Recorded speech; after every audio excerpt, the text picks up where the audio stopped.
Hey Trappers, what's going on? It's your boy Jay Will. Welcome back to Jay Will Trap TV. How you guys doing? We are doing another episode of Atlanta, season 4, episode 2. This episode is called The Homeliest Little Horse. Before we get started, guys, I do want to give a shout out to some folks who commented on the last video. That was my first Atlanta video, and we had some new commenters, so I definitely want to show them that I appreciate their support. Our first comment is from Gooch Jam, and he asked if Blue Blood was on Earl's sweatshirt. So not sure if you're talking about Earl or Earn, but I went back and I watched the episode, didn't see any sweatshirts, but let me know back in the comments, tap in, I always reply. Second comment from M. Worthy. Hey, I really appreciate you letting me know about the MF Doom song. I did not know that the Blue Blood song was MF Doom and the whole story behind his wife, him passing away in 2020 and stuff. That's really interesting stuff.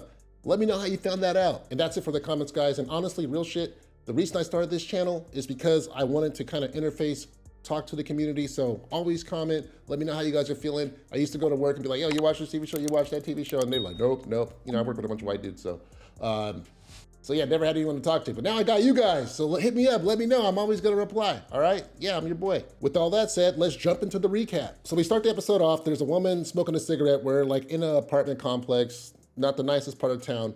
A woman, her name is Lisa Mann. She's smoking a cigarette. She has her dog. EMT worker walks by. She looks at him, looks like she might like him, can't tell. She goes in her house and she grabs her laptop. She's listening to some R&B. She looks outside. That same guy that just walked by, he's going into his house and he takes off his shirt and she kind of watches him for a moment. So it seems like she might be attracted to black dudes. She goes back in her room and she gets an email from a guy named Gordon Rosenbaum. He said he found her manuscript online and he wants to bring her in for a meeting. We now switch to Earn. He's driving. He seems a little serious. He gets a call from Paperboy.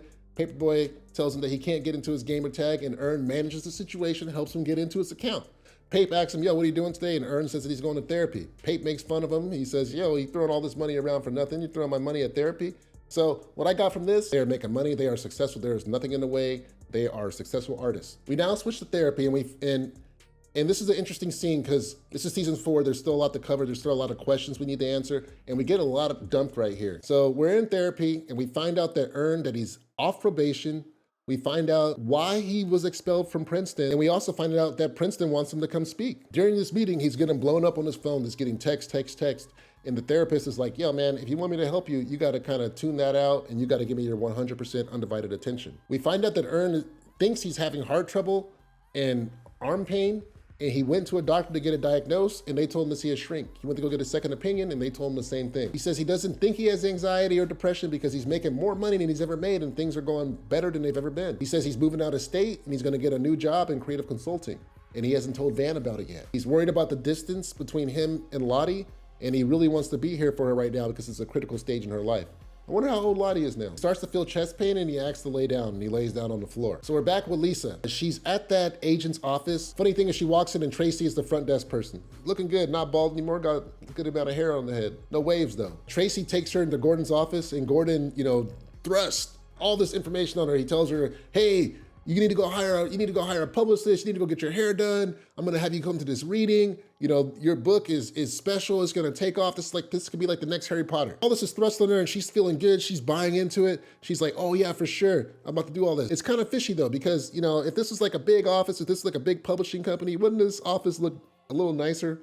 Would Tracy be there in the front? So that was a little fishy for me, but Atlanta can be surreal. We go back to therapy with Earn, and the therapist asks him, hey, do you trust people? And he says, I trust people to be people. So he says, oh, you don't trust anybody. But then Earn says that he trusts Darius, which is good because Darius is pretty trustworthy. So Earn is going on about Princeton. He's saying they want him to speak, but he said he wasn't going to speak unless he got an honorary degree. Princeton actually agreed to give him an honorary degree. So dude, these guys are successful. They know who he is. Princeton, they know who he is, right? Therapist says that he resents Princeton, and he says, yeah. He says that he's making more money than he's ever made, and they only want him to come in and do this because number one, he's black, and number two, because they're trying to get donations. Therapist asks, why do you resent Princeton so much? What happened? And he pretty much tells him, what happened at Princeton? So then Earn goes into the story. So basically, Earn was going to Princeton. He was an RA there. RA is a residential advisor. They have keys. They keep an eye on all the students in the dorms, right? He met a girl named Sasha, and they got really close. At some point, Earn got a job interview that was a big deal. He borrowed some money from his parents to buy a suit. Around the same time, another girl that Earn had a crush on asked him to go to a party.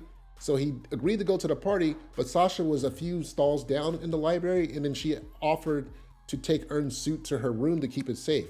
So Ern goes to the party, he has the interview, he hits up Sasha for the suit, and she's not replying. She's not replying at all. He keeps hitting her up, keeps trying to contact her, and eventually, right before the interview, she replies, but she says that she's not around. So Ern, he grabs his master key because he's an RA, he goes downstairs, walks into her room, grabs the suit. Apparently this is a huge breach of trust because Sasha tells the dean of students, and then one thing leads to another, and Ern starts to get expelled.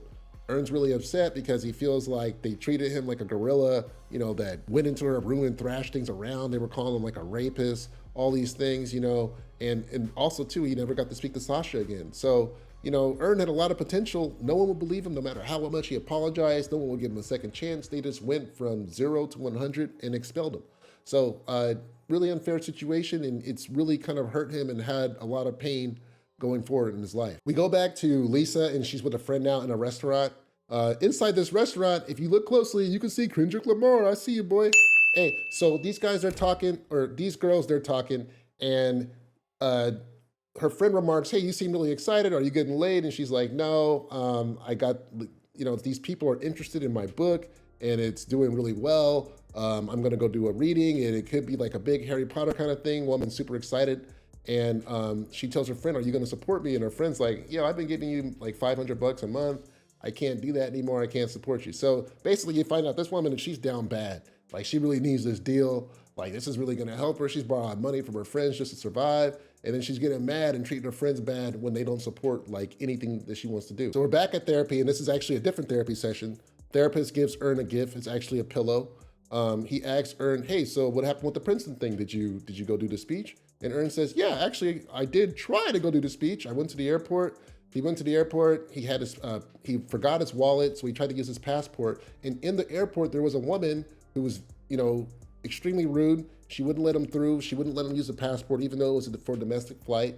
Van found another woman who got them through and walked them through security, but the other woman came and still stopped them for the previous reason, and he wasn't able to get through. So he just kind of got fed up. He didn't want to play the game, and he just said, forget it. So he didn't go, but even though he didn't go, he feels like he got over it because he was going to face those fears and he was going to confront Princeton.